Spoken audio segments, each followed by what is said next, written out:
E aí, sexto ano, continuamos firme aqui na cultura islâmica, tá? Pensando no islamismo na cultura islâmica. Nós falamos da última aula sobre Maomé, sobre a sua influência, sobre a sua tomada da cidade de Meca. Tá, depois que ele toma Meca, né, se torna então, Meca se torna também o símbolo do poder, da força, do sentimento islâmico. Então, vai acontecer um conflito dentro do próprio islamismo, tá? Você vai dividir o islamismo entre dois grandes grupos e eu quero te relatar. Após a morte de Maomé, Maomé vai morrer no ano 632. Depois que Maomé morre, rola um conflito entre os sucessores para saber quem vai assumir o califado. O califado é o poder, ser o sucessor, quem vai ser o califa, ou seja, o líder que vai continuar o trabalho do profeta. Então tem um profeta, que é Maomé, e depois os líderes da religião muçulmana, do islamismo, vai ser chamado então de califa. Então, quem vai assumir o califado, o primeiro califado depois da morte de Maomé? Então, você vai ter dois grupos disputando a vaga de califa. Número um, os xiitas.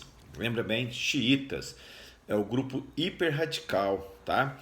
Hoje, esses atentados terroristas que acontecem pelo mundo são liderados, organizados e executados pelo grupo xiita. Então, o xiita era o mais próximo da família de Maomé. E esse grupo, então, mais próximo da família de Maomé, da tribo de Maomé, vai recorrer a esse princípio, dizer, olha, quem deve governar, quem deve ser o califa, tem que ser um sucessor da família de Maomé.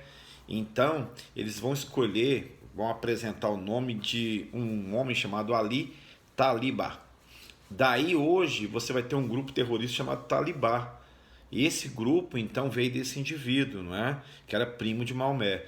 Só que contra o xiita, que é mais ou menos 20% da população é xiita, você vai ter então uma maioria massacradora aí de 80% por cento da população sendo sunitas.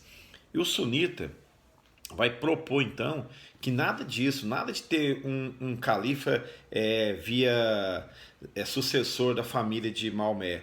Vamos fazer uma eleição para escolher o próximo. E acaba quem vai levar a melhor vai ser os sunitas e vão escolher então um sucessor e a vida segue e a religião continua forte, mundialmente forte e Meca continua recebendo depois da morte de Maomé ainda mais fiéis, a religião ficou mais acentuada e se esparramou pelo mundo todo. E um dos princípios de saber como isso acontece é porque tem uma veia comercial muito forte no povo islâmico, né? Ele sai para fazer comércio mundialmente. E nessa saída para fazer comércio, ele também é muito forte na divulgação da sua fé, a sua fé radical. Eu disse para você que o xiita era radical, o sunita também é radical. O que é o radicalismo sunita? Ele acha que só a religião dele é boa. Só a religião dele está certo. Vale a pena ser religioso, desde que você seja muçulmano. Ponto. O xiita é um pouco mais extremado.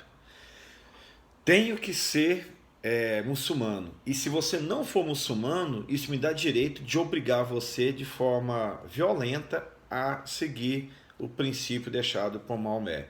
Daí esses atentados terroristas, daí esses conflitos com outros povos, eles atribuem que isso é uma guerra. É uma guerra para conquistar o mundo para o seu líder, conquistar o mundo para Deus. Então, o mundo está perdido e ele está numa guerra santa, que eu já disse na aula passada, é o jihad, e ele está lutando para salvar o mundo. Tem uma concepção também religiosa deles, né, que um atentado terrorista, você vê, então quando alguém morre no atentado terrorista, em vez da família ficar triste, chorar e lamentar, eles vibram muito, eles celebram, sabe por quê? Porque ele acredita que aquele indivíduo estará num lugar especial, num paraíso santo, consagrado, porque ele morreu em função da obra de Deus. Então Deus vai honrá-lo porque ele morreu de forma promovendo o sucesso do islamismo. Então há um céu destinado especial para todos que são guerreiros de Deus. E então por isso que eles convidam as pessoas para serem guerreiros desse Deus e fazer então a obra. Tá, o islamismo vai criar 5 pilares, tá? Maomé vai deixar 5 grandes pilares. Pilares são os sustentáculos, né? Quais são os sustentáculos da fé? Número um, o credo. O que é credo?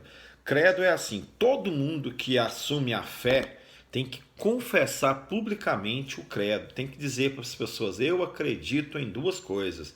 Primeiro, só existe um Deus.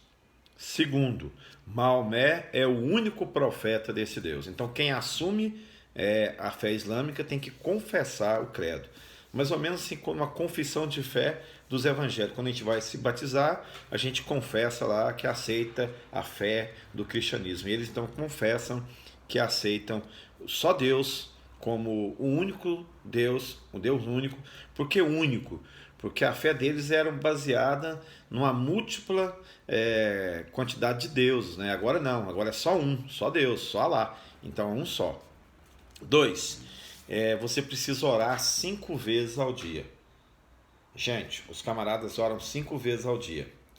Detalhe, é voltado para a direção da cidade de Meca. Mas eu estou no Brasil, eu sou muçulmano, eu tenho que orar 5 vezes ao dia.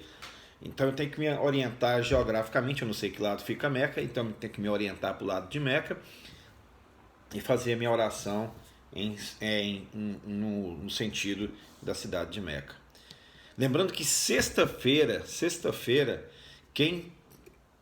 onde existe, né, a mesquita da fé islâmica, o indivíduo tem que ir ao seu culto para oração. Sexta-feira é sagrado. Quando chega sexta-feira, meio-dia, até o meio-dia do sábado, é considerado sagrado para ele. Então, nesse período, ele recolhe, faz pouca coisa, se dedica mais à oração e à fé. Bacana? Então, credo 1, 2, oração. 3, qual que é o terceiro sustentáculo da fé deles? A caridade. Não é opção, não. Por exemplo, numa igreja religiosa, evangélica, católica, você vai entregar o seu dízimo se você quiser, não é? Aqui não. Aqui as pessoas faz parte da cultura religiosa dele. Inclusive, faz parte da cultura religiosa do país. A sua oferta de caridade já sai como se fosse um imposto do governo. Eu não tenho que pagar imposto de renda, lá também tem que pagar o imposto da oferta. Já sai cobrando diretamente para o governo. Você paga para o Estado Islâmico uma oferta para cuidar da caridade. Quarto sustentáculo é o jejum. Então eu tenho que fazer jejum. E tem um mês especial, nesse mês, onde eles acreditam que Maomé recebeu a revelação. No mês que Maomé recebeu a revelação, eles vão fazer o Ramadã. E nesse dia eles vão passar 40 dias de jejum e oração, sem beber álcool, sem comer comidas fortes e tendo uma abstinência das suas vontades para agradar e consagrar a sua vida. Então, credo 1, oração 2, caridades, chega a dar 2,5% da sua grana anual ao governo, para o governo distribuir em caridades. Faz parte da religião do indivíduo. E a quinta questão é a ida à Meca, ou seja, o indivíduo que se converteu ao Islã, uma vez na vida ele precisa estar indo até Meca. Então, ele precisa pelo menos uma vez na sua vida ir à Meca, juntar suas economias, organizar e se tornar um muçulmano completo. Quando ele escolhe sempre esse mês do Ramadã para ir, porque aí é uma grande festa, milhões de pessoas passam pela cidade de Meca e fazem ali as suas orações e seu jejum. Lembrando que tudo isso faz parte do jihad. O que é o jihad, professor? É uma missão de conquista mundial. Eles estão lutando para conquistar o mundo para a fé religiosa dele, ou seja, ele está buscando a conquista mundial para a sua fé tomar todo mundo. Ele acha que então Deus só vai então organizar o mundo quando todo mundo se tornar islâmico. Para terminar a reflexão, tem no capítulo do livro tem algumas páginas dedicadas à mulher na religião islâmica. Lembrando que a mulher na religião islâmica tem alguns probleminhas. Por exemplo, ela é proibida de estudar, ela é proibida de trabalhar, ela é proibida de usar qualquer roupa fora de casa, tem a famosa burca, né? Onde ela cobre todo o corpo e quando sai à rua. Então a mulher, basicamente, ela é um objeto do marido e depois é passada, primeiro do pai, né? Quando nasce é objeto do pai e depois essa mulher que é objeto do pai passa a ser propriedade do marido. Tanto é que o marido pode ter várias mulheres, podendo sustentá-las, ele pode ter várias mulheres. Tem uma contradição. Algumas pessoas falam que Maomé não deixou isso escrito, que isso é uma interpretação que eles forçam a barra para colocar essa opressão sobre as mulheres. Se você pegar o livro escrito por Maomé, lá não tem essas recomendações de opressão contra as mulheres, segundo os historiadores. Mas os próprios árabes fazem essa interpretação radical dos escritos de Maomé, e foi Maomé que deixou isso escrito. Segundo o texto original, não há essa lei escrita, então é a interpretação que eles forçam para a opressão das mulheres. Fique em casa, fique em paz, estamos juntos.